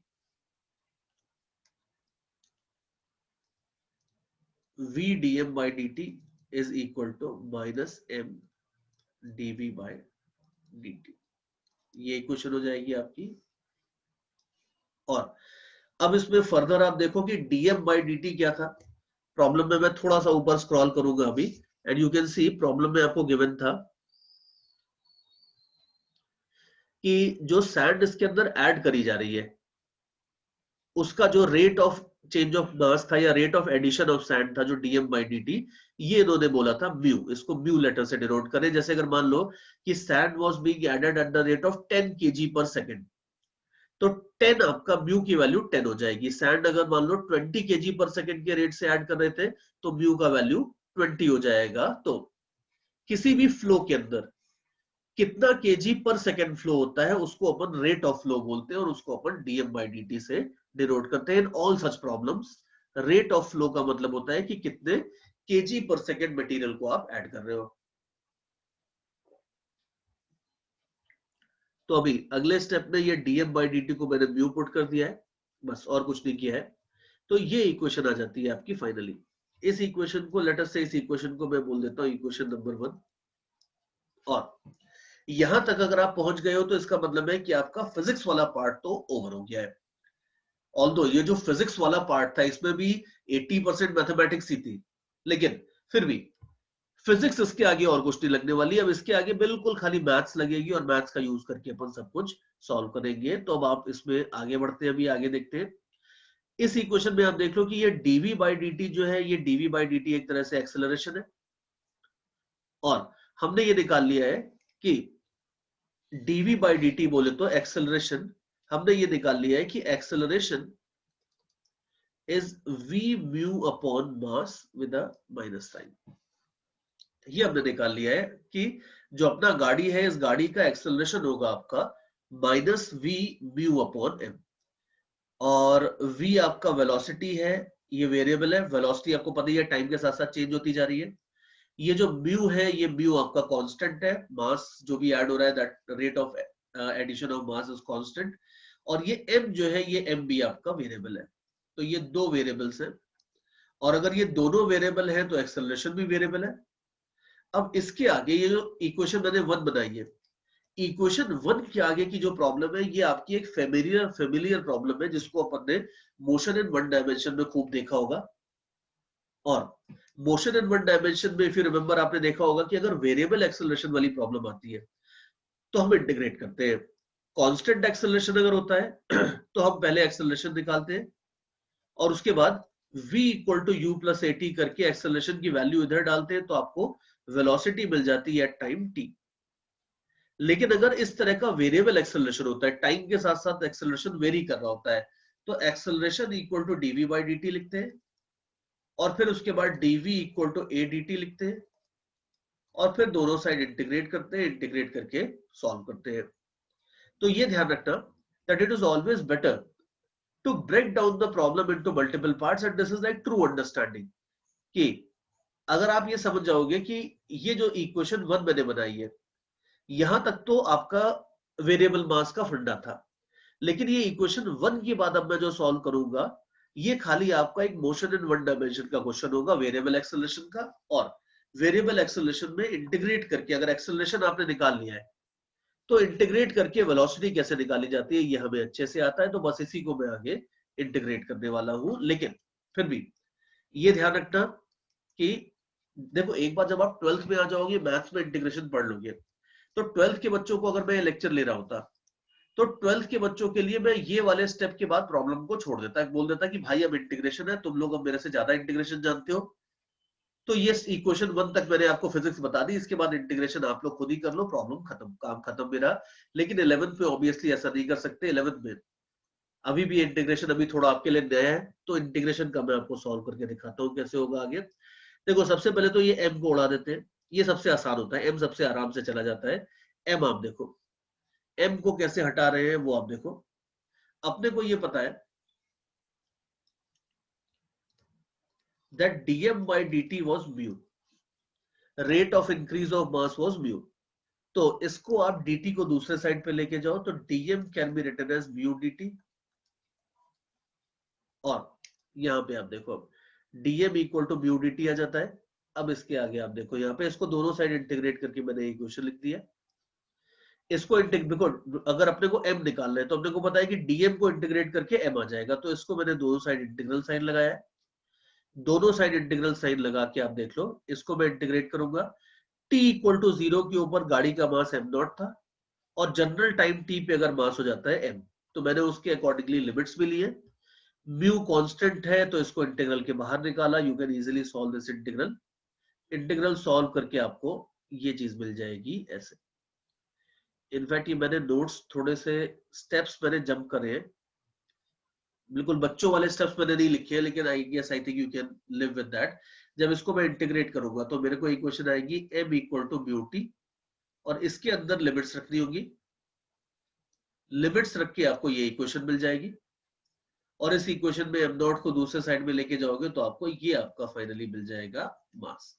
ठीक है, ये छोटा सा जो कैलकुलेशन था ये मैंने इंटीग्रेट करके किया है। कुछ लोग इसको बिना इंटीग्रेशन किए कॉमन सेंस से ही बोल देते हैं कि ठीक है sir, original mass m not था, म्यू टी हमने ऐड किया है तो फाइनल मास हो जाएगा m naught plus mu T. अगर आप इसको बिना इंटीग्रेशन के कॉमन सेंस से लिख देते हो तो वो भी चलेगा, there is nothing wrong in that. और बट व्हाटएवर, अगला स्टेप ये होता है, सेकंड स्टेप, कि आप ये m की वैल्यू कैलकुलेट कर लो। Now we have equation 1 and 2, ये m को आप इधर सब्स्टिट्यूट कर दो, ये m को आप इधर सब्स्टिट्यूट कर दो। तो सब्स्टिट्यूट करके यू विल सी कि आपको ये इक्वेशन मिल जाएगी, the one that I M marking with yellow colour, आप चेक कर लो। सब्स्टिट्यूट करके आपको ये वाली इक्वेशन मिल जाएगी ऐसे। और अब इसके आगे सिर्फ और सिर्फ इंटीग्रेशन करना। यू कैन सी कि अब यहाँ पे m भी चला गया, अब खाली यहाँ पे दो वेरिएबल्स है, t है और वेलोसिटी है। बाकी सब m नॉट हो गया, म्यू हो गया, ये सब आपको गिवन चीजें हैं। So therefore we just need to integrate now. तो बस अब इससे अपन इंटीग्रेट कर देते हैं। तो इंटीग्रेशन में गोल्डन रूल अपने को पता ही है कि dv के साथ v को फिट करना है, dt के साथ आपको टाइम को फिट करना है और फिर इंटीग्रेट कर देना है। तो अभी आप देखो, मैंने dv के साथ, इसमें v खाली एक जगह दिख रहा होगा आपको इधर, तो dv के साथ मैंने 1/v रख दिया और dt को लेफ्ट हैंड साइड पे लेके गया, टाइम वाला पूरा फैक्टर मैं लेफ्ट हैंड साइड पे लेके गया और दोनों साइड मैंने फिर इसके आगे इंटीग्रल साइन लगा दिया। अब मैं इसको आगे इंटीग्रेट करने वाला हूं और इंटीग्रेट करने के बाद मैं लास्ट में लिमिट्स वगैरह भी रख दूंगा। तो इंटीग्रेट करके अभी फाइनली रिजल्ट निकालते हैं। और ठीक है, अभी इंटीग्रल के स्टेप्स आप देख लो। वैसे अब इवन 11th में भी इसके बाद बच्चे जनरली खुद कर लेते हैं। ये स्टेप जो है बिल्कुल मैंने अब फाइनली यहां तक आ गया हूं। इसके बाद सिर्फ मैथ्स है बिल्कुल 100%, ऑल्दो काफी देर से मैथ्स ही चल रही है इसमें, बट फिर भी इसके बाद सिंपल खाली इंटीग्रेशन किया है मैंने और इंटीग्रेशन करके अपन आगे सॉल्व करेंगे। एक छोटी सी गलती भी कर दी है मैंने इंटीग्रेट करने में, लेट मी करेक्ट इट।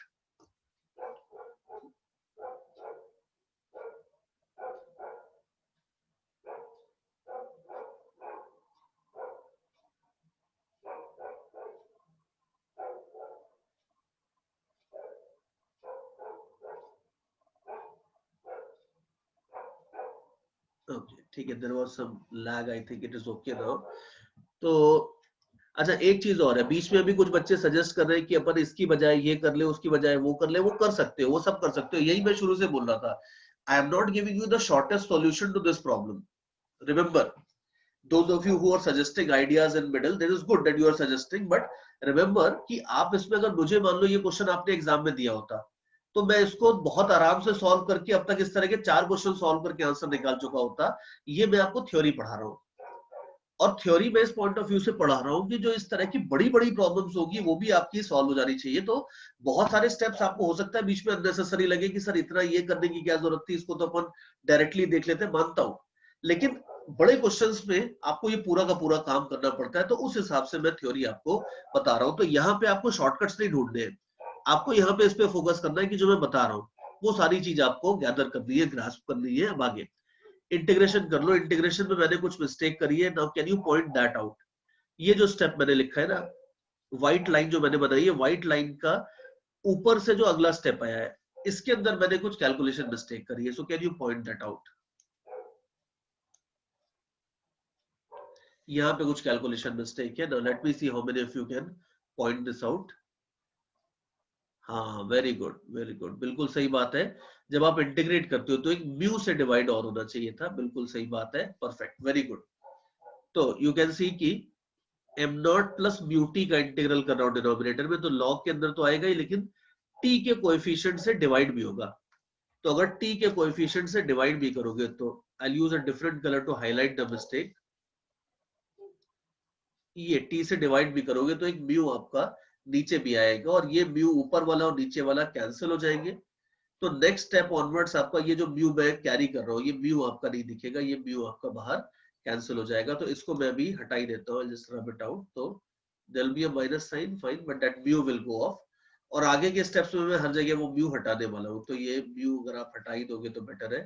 ये पावर जो ऊपर आ गया है ये सब भी हटा दो फिर। बहुत अच्छा है, क्वेश्चन आपका सिंप्लीफाई हो जाता है पूरा। तो अब इसके बाद आगे के स्टेप्स आप देख लो सारे के सारे, इंटीग्रेशन और एवरीथिंग, और इंटीग्रेट करके अब आप देख लो कि फाइनली क्या आता है। ये स्टेप्स मैं आपको समझा नहीं रहा हूं because you can understand them easily. तो ये वाले जो स्टेप्स हैं इनको आप एक बार अभी देखो, इनको बाद के लिए मत छोड़ना बिकॉज अभी बेटर है कि क्लास में एटलीस्ट एक फाइनल आंसर तो एटलीस्ट निकाल के देख लें। तो ये सब पूरा आप देखो और ये पूरा देख के आपको फाइनली ये रिजल्ट मिल जाएगा ऐसे। कैलकुलेशन में अगर कुछ इधर उधर होगा तो बता देना।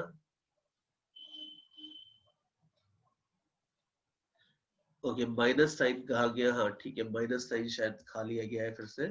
माइनस साइन एक बार let me just check the calculations, v by v dot, हाँ ये -1 होगा, करेक्ट। ये ऊपर मैंने म्यू को तो हटा दिया था बट वो माइनस साइन तो रहेगा, तो let me make it -1 here.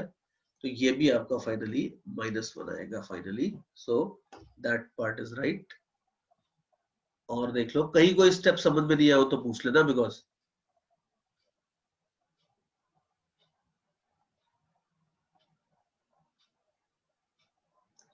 Okay Vedant, I appreciate your method, but वही है जो मैं आपको पहले कह रहा था।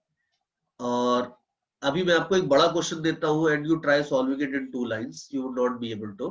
सो remember that I am explaining you theory here.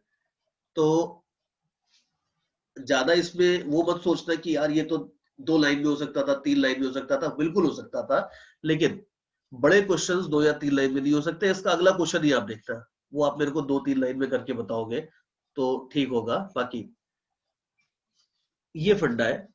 तो ये मैंने आपको ओवरऑल थ्योरी बता दी है। अब दुनिया के जितने भी वेरिएबल मास के क्वेश्चन है वो सब ऐसे ही सॉल्व होते हैं। अगर एक्सटर्नल फोर्स लगता है तो कोई बड़ी बात नहीं है, आप उसकी इम्पल्स ले लो।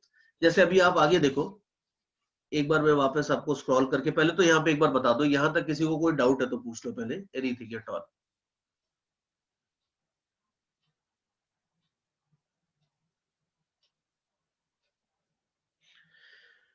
ठीक है, और जिन लोगों को आइडियाज आ रहे हैं वो अभी जरा सेकंड एग्जांपल देखो, ये ऑरेंज कलर में जो मैंने आपको एग्जांपल दिखाया है, have a look at this example.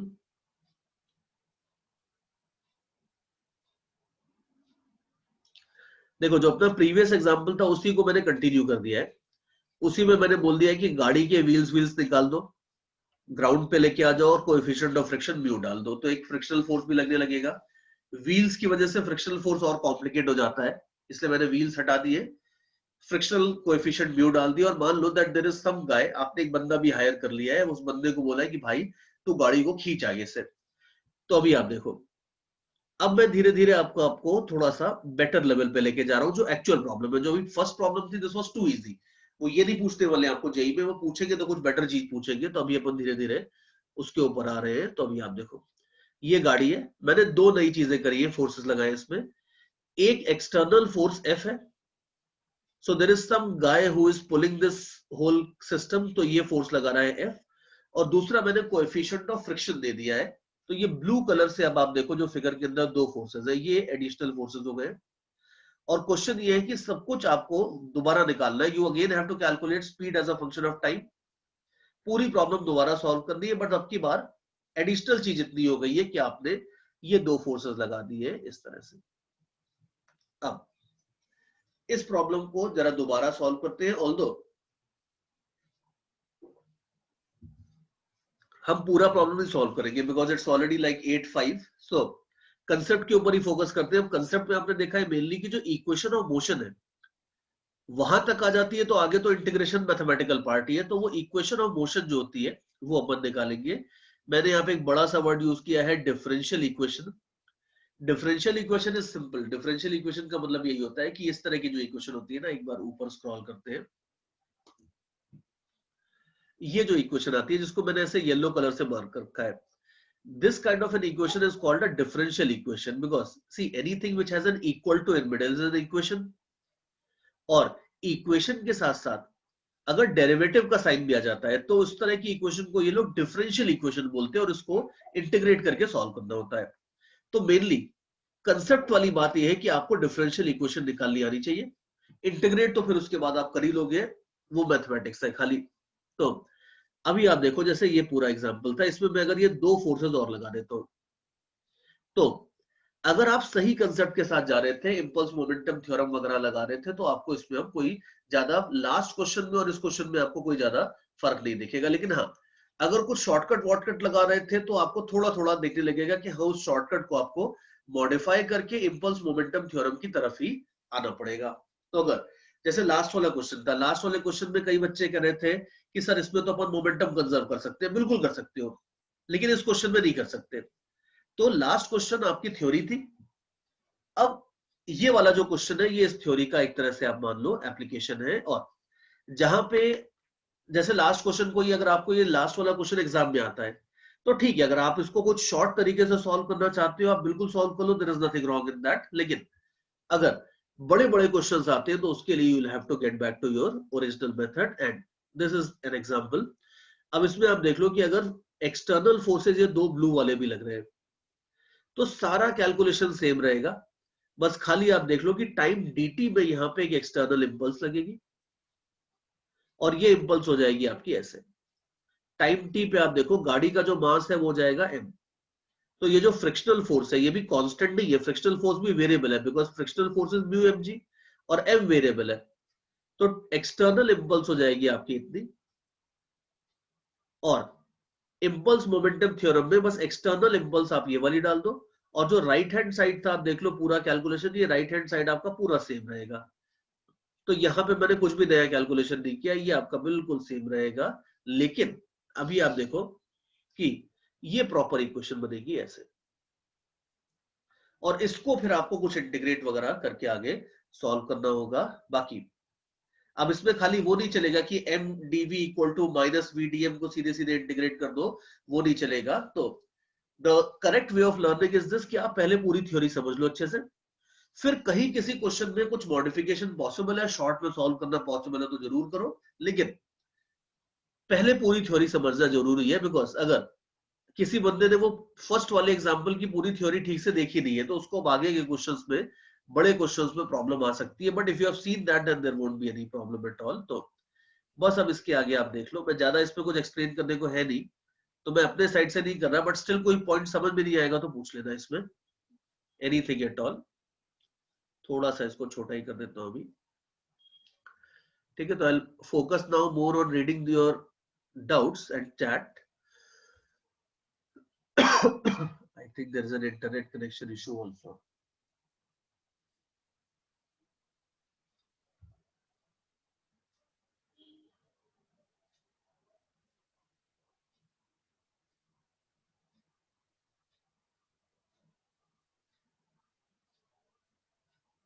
Okay, fine. अच्छा अब देखो, ये जो मैंने सेकंड एग्जांपल बनाया है, ये सेकंड एग्जांपल मैंने सिर्फ इसलिए बनाया है कि आपको कांसेप्ट क्लियर हो जाए और आप ये इक्वेशन लिखना सीख जाओ। ये जो मैं इफ यू रिमेंबर शुरू में बोल रहा था कि वेरिएबल मास के कुछ क्वेश्चंस आपके कोर्स में होते हैं और कुछ क्वेश्चंस कोर्स में नहीं भी होते हैं। उसका फंडा यही था कि कई ऐसे क्वेश्चंस होते हैं जिसमें लास्ट में जो ये इक्वेशन बनती है ये बड़ी कॉम्प्लिकेटेड आ जाती है, और इसको सॉल्व करना आपके कोर्स, इसका सॉल्यूशन आपके कोर्स के बाहर चला जाता है। तो जो इक्वेशंस आपकी अनसॉल्वेबल होती है विद इन जेई कोर्स, वो आपकी क्वेश्चंस जेई कोर्स के बाहर होते हैं, वो हम आपको कभी भी एग्जाम में नहीं देने वाले। और यहाँ पे भी ऐसा ही हुआ है कि यहाँ पे I have made a question, I have made some additions to the question, लेकिन इसीलिए आप ध्यान से देखो क्वेश्चन में ही मैंने बोला था कि बस खाली आप डिफरेंशियल इक्वेशन लिख दो, बस काफी है। वो इसीलिए बोला था बिकॉज वो इक्वेशन जो लास्ट में बनेगी वो बड़ी कॉम्प्लिकेटेड सी इक्वेशन बनेगी, उसको सॉल्व करना अभी अपने लिए पॉसिबल नहीं है, 12th के बाद हो जाएगा। 12th में मैथ्स में they will teach you how to solve differential equations, वो बहुत सारी टेक्निक्स और बताएंगे, उनसे सॉल्व हो जाएगा।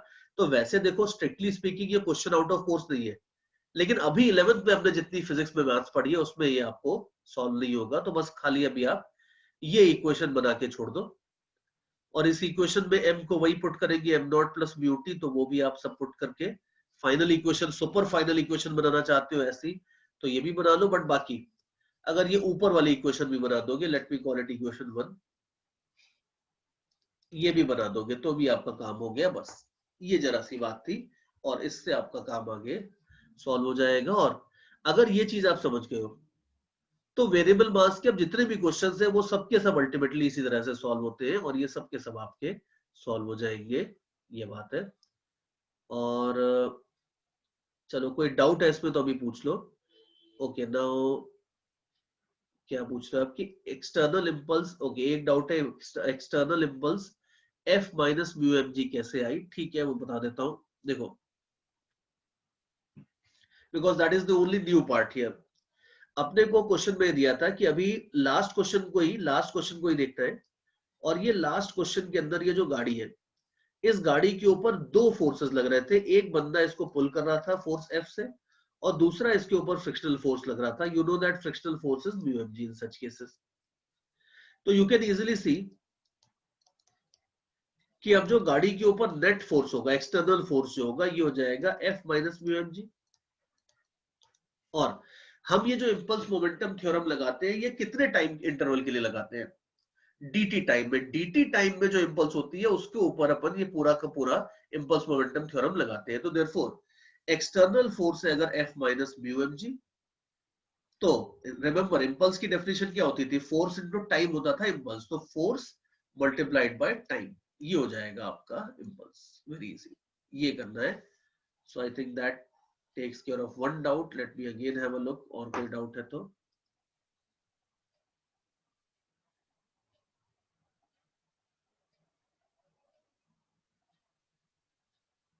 Okay Krishna is asking something, JEE में फिजिक्स में क्वेश्चन नहीं देखा वेरिएबल मास टाइप का। हाँ अब ये एक और नौटंकी रहती है बिल्कुल। देखो प्रॉब्लम ये है कि अपन, देखो कृष्णा, अपन बोर्ड की तैयारी नहीं कर रहे, अपन जेई की तैयारी कर रहे हैं। एक बड़ा फालतू आर्ग्यूमेंट दिया जाता है कई बार कि पुराने जेई क्वेश्चंस उठा के देख लो, आज तक एक भी क्वेश्चन वेरिएबल मास का नहीं आया है, इसलिए जेई में variable mass out of course है। Now this is the stupidest argument that I have heard. Because अब ऐसे अगर आप देखोगे तो जेई में बहुत सारे ऐसे क्वेश्चंस होते हैं जो जिस टाइप का क्वेश्चन वो फर्स्ट बार पूछते हैं। जैसे आज से 4 साल पहले उन्होंने डबल रोटेशन का क्वेश्चन पहली बार पूछा था। पहली बार उन्होंने इस तरह का क्वेश्चन पूछा था जिसमें कोई ऑब्जेक्ट ऐसा है, इस तरह का कुछ ऐसा क्वेश्चन आया था अजीब सा, जिसमें दो डिस्क लगी थी और ये सिस्टम ऐसे भी रोटेट कर रहा था और ऐसे भी रोटेट कर रहा था। अब ऐसा थोड़ी है कि आज तक नहीं पूछा है तो आगे भी नहीं पूछेंगे। ये बोर्ड एग्जाम में होता है कि पिछले 10 साल तक नहीं पूछा है तो अभी आगे भी नहीं पूछेंगे। बट ये कोई लॉजिकल आर्ग्यूमेंट नहीं होता है जेई जैसे एग्जाम के लिए कि आज तक नहीं पूछा है तो पूछेंगे नहीं। बिकॉज आप खुद ही देख लो कि जो मैंने आपको सारी चीजें बताई है, इसमें ऐसा कोई भी नया फंडा नहीं है जो मैंने कोर्स के बाहर से निकाला हो। तो देयरफॉर ये थोड़ी सी बीटी में ही प्रॉब्लम आती है कि बच्चों को वेरिएबल मास पढ़ाना भी पड़ता है और साथ में ये मिसकंसेप्शन भी क्लियर करना पड़ता है कि भाई ये कोर्स में है, there is nothing out of course that is going on here, so don't worry about that. और हर साल जेई में दो तीन नए कंसेप्ट के ऊपर क्वेश्चन पूछते हैं। बिकॉज फिजिक्स में कोर्स इतना सही है जेई का फिक्स, लेकिन उसमें कंसेप्ट इधर उधर के मिला के बहुत कुछ बन सकता है। तो देयरफॉर ऐसा नहीं है कि ये चीज आपकी कोर्स के बाहर है और अपने को वो परेशान होना है उसमें। Because there is some kind of weird idea. और अगर भाई देखो, आप पूरे इंडिया भर के किसी भी कोचिंग का मटेरियल उठा लो, जो कोचिंग है कोटा की, हैदराबाद की, जो ऑल इंडिया रैंक 1 कितनी बार निकाल चुकी है, हर साल टॉप 10 में दो दो तीन तीन बंदे लेके आते हैं। वो लोग दे आर नॉट मैड, वो सब पढ़ा रहे हैं वेरिएबल मास। तो देयरफॉर अपने को इसके ऊपर परेशान नहीं होना है कि ये कोर्स में नहीं है, कोर्स में है and so on. So JEE में ये बिल्कुल कोर्स में है, don't worry about that and don't fall for that silly argument कि आज तक कोई क्वेश्चन नहीं दिखा कोर्स, ओल्ड जेई क्वेश्चंस पे तो आगे भी नहीं पूछेंगे। There is nothing like that, so whatever. And okay now there are better doubts here and ठीक है, पीडीएफ भेजने को आप बोल रहे हो, ठीक है, I will send you the PDF. अच्छा one more thing, officially now 8:15 officially the lecture is over because I have to give some time for doubts also. तो अभी मैं कोई नया फंडा नहीं बताने वाला। So those of you who have understood everything in class, for you guys the class is over. और बाकी पीडीएफ में आप देख लेना, नीचे इसमें मैंने कंसेप्ट बहुत सारे और दिए हैं।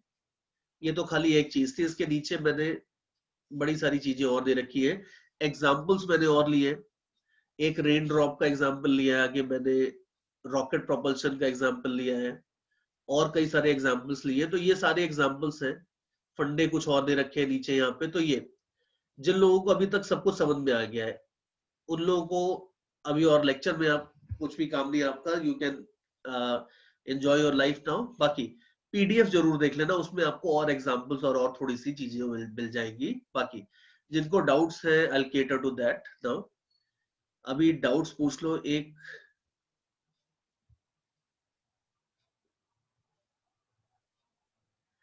ओके सोहन, काफी देर से आप कॉपी पेस्ट कर रहे हो एक ही डाउट। मैं जानबूझ के आपका नहीं बता रहा doubt because it was a little bit irrelevant at that time, but अभी अपन देख सकते हैं। आप क्या बोल रहे हो? आप बोल रहे हो कि आपकी कंस्ट्रेंट की जो शीट थी उसमें पुली वाले प्रॉब्लम्स में ब्लॉक्स के मासेस नहीं दिए हैं, वो इक्वल कंसिडर करने हैं या डिफरेंट कंसिडर करने हैं? हाँ सोहम देखो, वो ब्लॉक्स के मासेस इसलिए नहीं दिए बिकॉज कंस्ट्रेंट वाली प्रॉब्लम्स में अगर खाली आपको वेलोसिटीज के बीच में रिलेशन निकालना है तो ब्लॉक्स के मास का तो कोई यूज ही नहीं होता ना उसमें। अगर मान लो सपोज ऐसा है कि ये दो ब्लॉक्स हैं, ये एंगल थीटा है और V1 और V2 में आपको रिलेशन निकालना है, तो इसमें ब्लॉक्स के मास का तो कोई यूज नहीं होगा, रिलेशन सिंपली आएगा V1 cos theta equal to V2। तो ब्लॉक्स के मासेस का कोई यूज नहीं था इसलिए वो मासेस नहीं दिए, तो आपको उसको कुछ भी इक्वल वगैरह कंसिडर नहीं करना है। So that answers a very old doubt from Soham.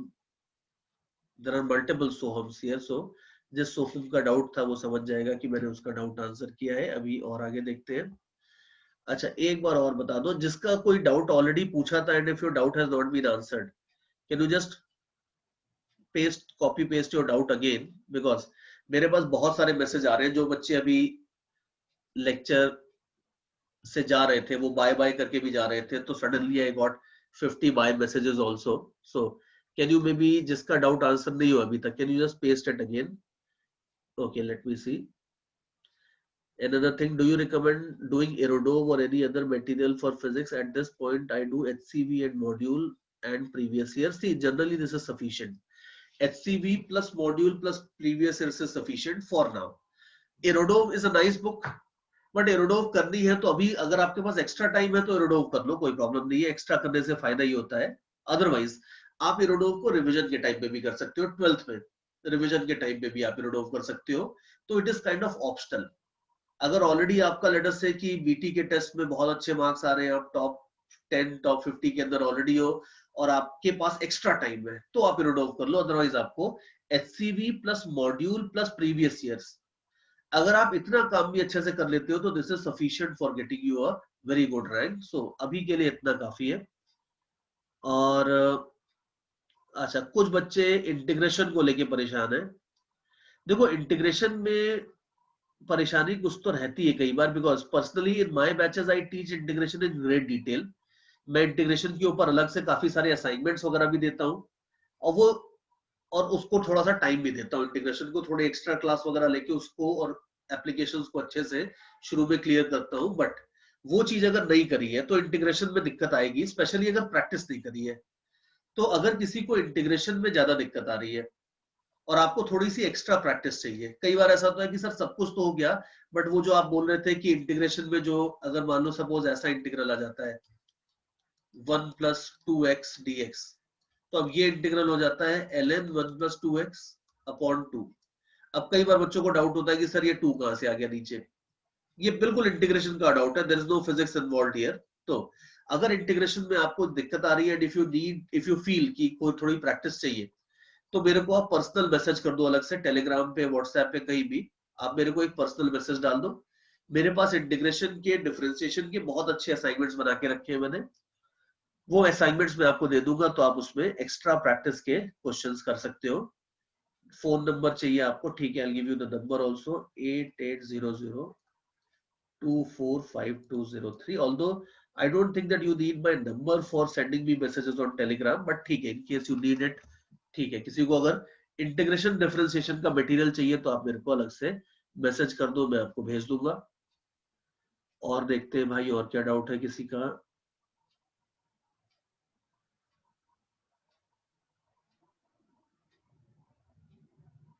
Okay, और बताओ, और किसी का कोई डाउट है तो पूछ लो। एक किसी स्टूडेंट ने अभी और ऊपर पूछा था कि ये जो मैंने इस क्वेश्चन के अंदर इम्पल्स लिखी थी, I think one more student was asking कि ये इम्पल्स मैंने कैसे लिखी थी, तो एक बार देख लो। अगर कुछ डाउट है इम्पल्स इम्पल्स में तो just right your doubt again and I will clarify it.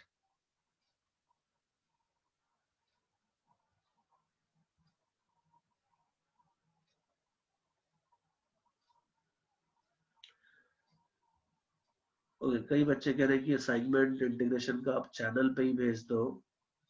Okay ठीक है, fine, that can be done. They have added me on all the channels anyway, तो ठीक है, I will send the integration assignment on channel only. Although देखो बड़ा बच्चों वाला assignment है, वो channel पे भेजना स्पेशली विज 1 विज 2 में अच्छा नहीं लगेगा, बिकॉज वो बहुत ही सिंपल सा असाइनमेंट है, कोई ऐसी हाई फाई क्वेश्चंस नहीं है उसमें.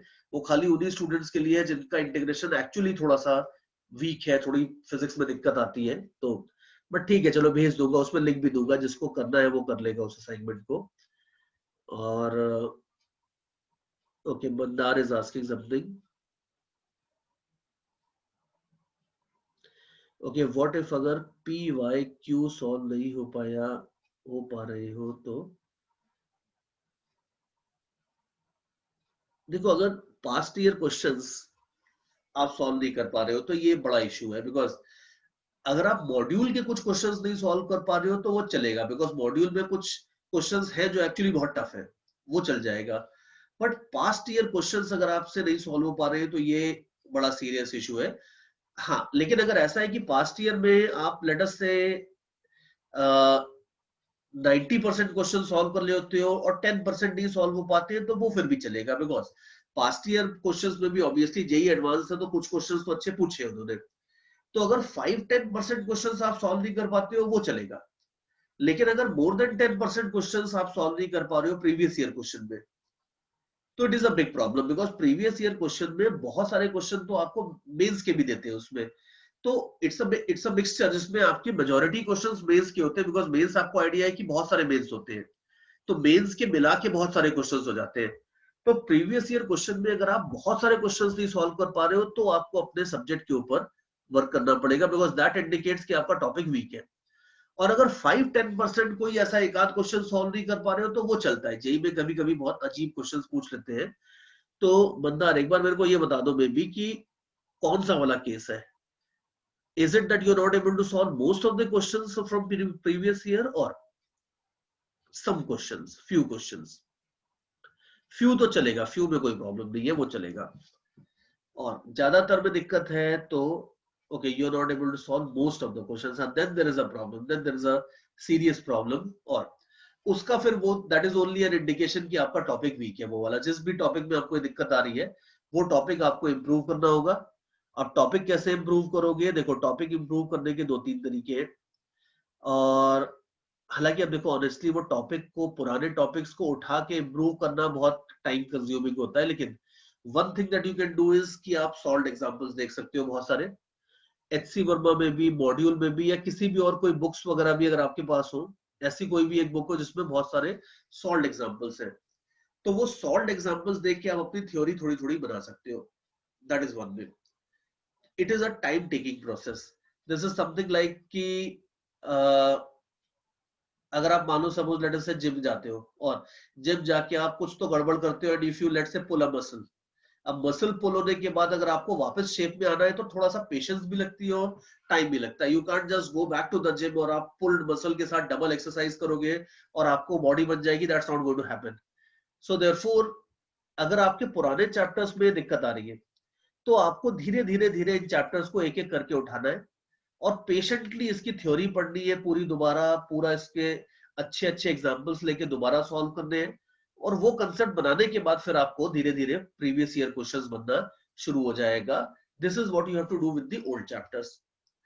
और जो नए चैप्टर्स हैं, जो अभी आगे आने वाले चैप्टर्स, उसमें एक और एडवाइस है बहुत इंपॉर्टेंट.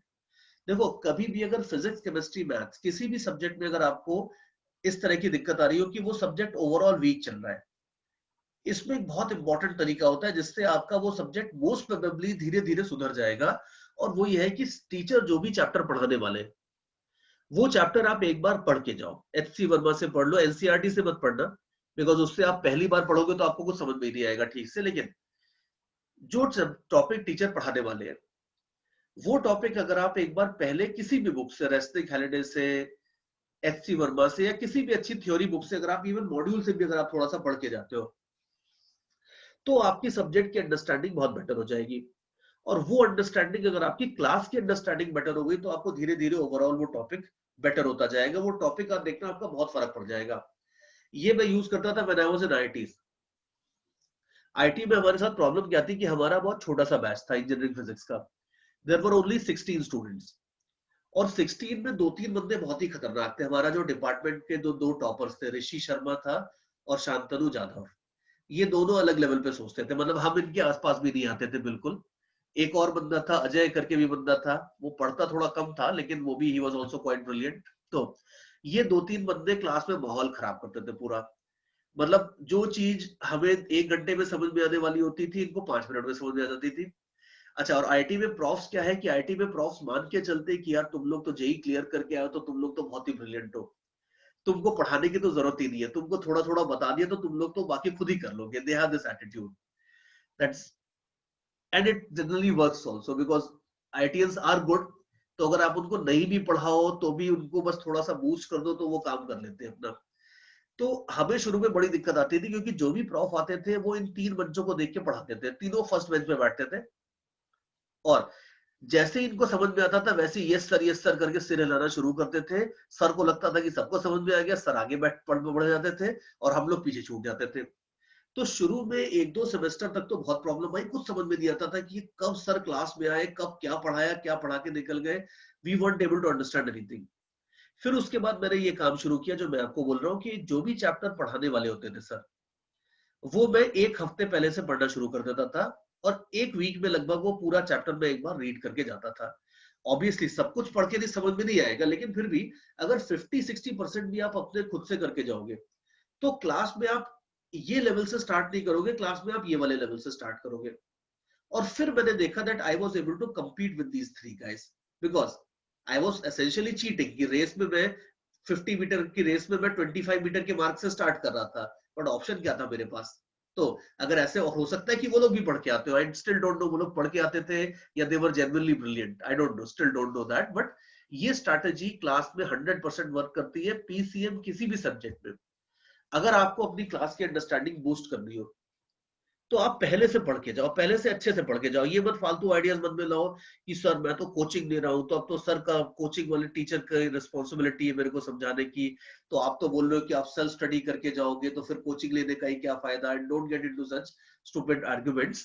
क्लास में you will still end up gaining a lot of things, but you will be ahead of the rest of the class, और आपको जो सब्जेक्ट का डर होता है वो निकल जाएगा if you follow this strategy. और तो चलो, I am happy that many of you like this advice, so that's good. और देखते हैं कोई बच्चा कुछ कह रहा है तो। और okay, there is a guy who has developed a bad habit of looking at the answer just after giving a weak try. This is really a bad habit. तो I'll not take any names, लेकिन जिस बंदे की भी ये habit है वो बड़ी खराब हैबिट है। आंसर नहीं देखना चाहिए इतनी जल्दी, बिकॉज आंसर देख के तो फिर आप क्वेश्चन को सॉल्व कर ही लोगे ना। सो थोड़ा सा आप कंट्रोल करो, because this habit can actually and up spoiling all your studies. So don't look at the answer before attempting the question properly। और सॉल्यूशन तो बिल्कुल ही नहीं देखना है जब तक आप अच्छे से अटेम्प्ट नहीं कर लो। और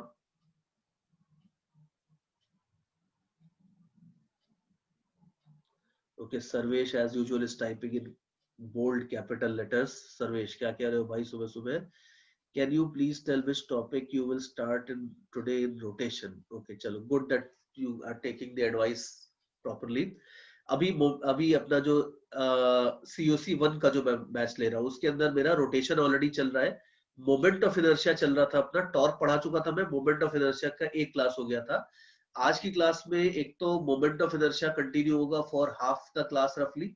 तो थोड़ा सा मोमेंट ऑफ इनर्शिया में आगे देखेंगे, बड़े प्रॉब्लम्स, इंटीग्रेशन के प्रॉब्लम्स वो देखने वाले हैं अपन थोड़े और मोमेंट ऑफ इनर्शिया में। और मोमेंट ऑफ इनर्शिया के बाद फिर मैं torque equal to I alpha के एप्लीकेशंस बताऊंगा कि स्पेशली मोस्ट प्रोबेबली अपन ये देखेंगे कि एक रॉड अगर अपने पास है तो रॉड को अगर रोटेट करते हैं तो इसके ऊपर torque equal to I alpha कैसे लगाते हैं।